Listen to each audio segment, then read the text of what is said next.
Imagine trying to use words to describe every scene in a film, every note in your favorite song, or every street in your town. Now imagine trying to do it using only the numbers 1 and 0.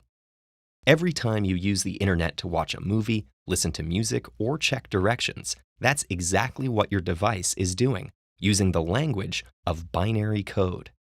Computers use binary because it's a reliable way of storing data. For example, a computer's main memory is made of transistors that switch between either high or low voltage levels, such as 5 volts and 0 volts.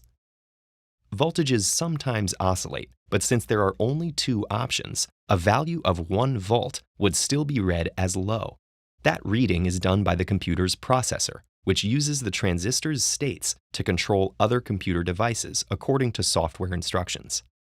The genius of this system is that a given binary sequence doesn't have a predetermined meaning on its own. Instead, each type of data is encoded in binary according to a separate set of rules.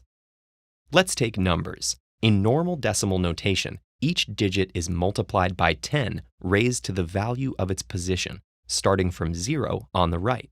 So 84 in decimal form is 4 times 10 to the 0 plus 8 times 10 to the first. Binary number notation works similarly, but with each position based on 2 raised to some power. So 84 would be written as follows. Meanwhile, letters are interpreted based on standard rules like UTF-8, which assigns each character to a specific group of 8-digit binary strings. In this case, 01010100 corresponds to the letter T.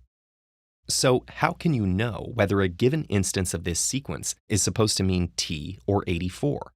Well, you can't from seeing the string alone, just as you can't tell what the sound da means from hearing it in isolation.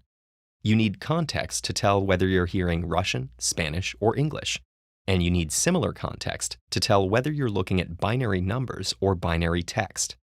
Binary code is also used for far more complex types of data.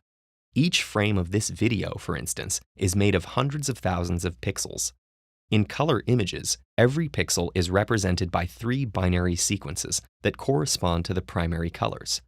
Each sequence encodes a number that determines the intensity of that particular color.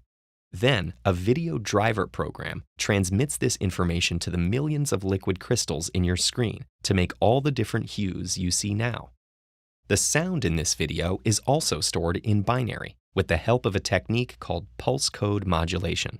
Continuous sound waves are digitized by taking snapshots of their amplitudes every few milliseconds. These are recorded as numbers in the form of binary strings, with as many as 44,000 for every second of sound. When they're read by your computer's audio software, the numbers determine how quickly the coils in your speakers should vibrate to create sounds of different frequencies.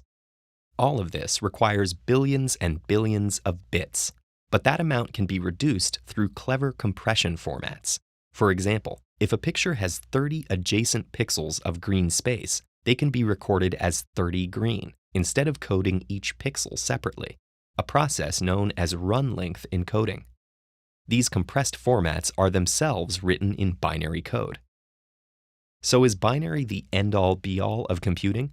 Not necessarily. There's been research into ternary computers with circuits in 3 possible states, and even quantum computers whose circuits can be in multiple states simultaneously.